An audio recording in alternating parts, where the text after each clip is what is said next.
ഇപ്പോഴും നമ്മളെ സംബന്ധിച്ചിടത്തോളം നമ്മൾ ജീവിതത്തിൽ കേട്ടിട്ടുള്ള ഒരു വാക്കാണ് സേവിങ്സ് എന്ന് പറയുന്നത്. എന്തെങ്കിലുമൊക്കെ മിച്ചം പിടിക്കുക, മാറ്റി വയ്ക്കുക, നീക്കിയിരിപ്പ് ഉണ്ടാക്കുക, എന്നാൽ മാത്രമേ ജീവിതത്തിൽ നമുക്ക് ലക്ഷ്യങ്ങളിലേക്ക് എത്തിപ്പെടാൻ സാധിക്കുകയുള്ളൂ എന്നുള്ളത് യാഥാർത്ഥ്യമാണ്.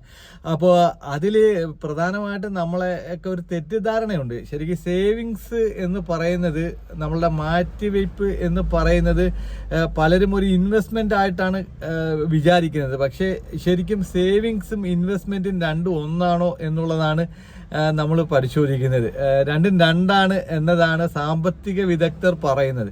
സേവിങ്സ്, അതിന് ഒരു ചെറിയ ഉദാഹരണം ഞാൻ പറയാം. സേവിങ്സ് എന്ന് പറയുന്നത് ഇപ്പൊ നമ്മളുടെ വീട്ടിലൊക്കെ കുട്ടികൾ അല്ലെങ്കിൽ നമ്മൾ മുതിർന്നവർ തന്നെ കിട്ടുന്ന കോയിൻസ് ഒക്കെ ചെറിയൊരു കുടുക്കയിൽ ഇട്ട് വെക്കുമല്ലോ.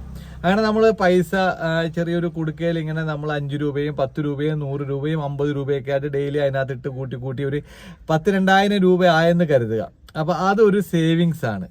അതൊരു സേവിങ്സ് ആണ്. അതുപോലെ നമ്മളെ അക്കൗണ്ടുകളിലൊക്കെ ചിലർ പൈസ സൂക്ഷിക്കാറുണ്ട്, ഫിക്സഡ് ഡെപ്പോസിറ്റ് ആയിട്ട് പൈസ സൂക്ഷിക്കാറുണ്ട്. അതൊക്കെ തന്നെ സേവിങ്സ് ആണ്. ഇനി ആ കുടുക്കയിൽ ഒരു 2,000 രൂപ ആയപ്പോൾ നമ്മൾ ആ കുടുക്ക പൊട്ടിച്ചിട്ട് ആ കുടുക്കയിലെ പൈസ കൊണ്ട് നമ്മളൊരു ആട്ടിൻകുട്ടിയെ വാങ്ങി. ആ ആട്ടിൻകുട്ടിയെ വാങ്ങുന്ന പ്രോസസ്സ് ഒരു ഇൻവെസ്റ്റ്മെന്റ് ആണ്. ഞാൻ നിങ്ങൾക്ക് മനസ്സിലാവാൻ വേണ്ടിയിട്ടാണ് ഇത് ഇങ്ങനെ പറയുന്നത്.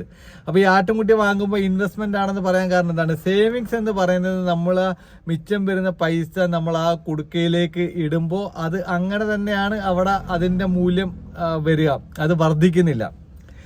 വർദ്ധിക്കുന്ന എങ്ങനെ? നമ്മൾ ആഡ് ചെയ്യുമ്പോൾ മാത്രമാണ് അതിന്റെ മൂല്യം വർദ്ധിക്കുക. 10-20 രൂപയായിട്ട് ആഡ് ചെയ്യുമ്പോൾ അത് 30 മാറും. 50 രൂപ ആഡ് ചെയ്യുമ്പോൾ അങ്ങനെ വർധനവല്ലാതെ അതിന്റെ മൂല്യത്തിൽ വർധനമില്ല. പക്ഷെ നമ്മൾ 2,000 രൂപ കുടുക്കയിൽ നിന്നെടുത്ത 2,000 രൂപയ്ക്ക് ഒരു ആട്ടിൻകുട്ടി വാങ്ങുമ്പോൾ അത് എങ്ങനെ ഇൻവെസ്റ്റ്മെന്റ് ആകുന്നു എന്ന് ചോദിച്ചാൽ, ആ ആട്ടിൻകുട്ടി നമ്മൾ വാങ്ങി നിർത്തി അതിനാവശ്യമായ ഭക്ഷണം കൊടുത്ത് അതിനാവശ്യമായ പ്രതിരോധ കുത്തിവയ്പ്പുകളൊക്കെ എടുത്തു, ഘട്ടം ഘട്ടമായിട്ട് അതിനെ പരിശോധിച്ച് നല്ല രീതിയിൽ മികച്ച രീതിയിൽ പരിപാലിച്ച് അതിനെ വളർത്തിയെടുത്തു. അപ്പം ആ വളർത്തിയെടുത്ത ആടിനെ ഒരു 8, 9, 10, 12 മാസം കഴിഞ്ഞ് നമ്മൾ വിൽക്കുമ്പോൾ അതിനൊരു 15,000-16,000 രൂപ കിട്ടുന്നുണ്ട് എങ്കിൽ അതാണ് ഇൻവെസ്റ്റ്മെന്റ്.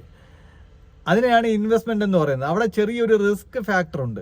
റിസ്ക് ഫാക്ടർ എന്ന് പറഞ്ഞാൽ ഈ 2,000 രൂപയ്ക്ക് നമ്മൾ ഈ ആട്ടിൻകുട്ടിയെ വാങ്ങിക്കൊണ്ട് വന്ന് അതിനെ വളർത്തി വലുതാക്കുന്നത് വരെയുള്ളൊരു റിസ്ക് ഉണ്ട്. എന്താണ് അവിടെ റിസ്ക്? നമ്മൾ ആട്ടിൻകുട്ടിയെ നല്ലോണം നോക്കണം, ശ്രദ്ധിക്കണം, അതിനുള്ള ഭക്ഷണം കൊടുക്കണം, അതിനെ മറ്റ് പ്രിഡേറ്റേഴ്സിൽ നിന്ന് രക്ഷിക്കണം. എന്ന് പറഞ്ഞാൽ മറ്റ് ജീവികൾ പിടിച്ചുകൊണ്ട് പോകാതെ നോക്കണം, രോഗങ്ങൾ വന്ന് മരണപ്പെടാതെ നോക്കണം. അഥവാ എന്തെങ്കിലും അസുഖമൊക്കെ വന്ന് മരണപ്പെട്ടു പോയാൽ അതാണ് നമ്മളുടെ റിസ്ക്.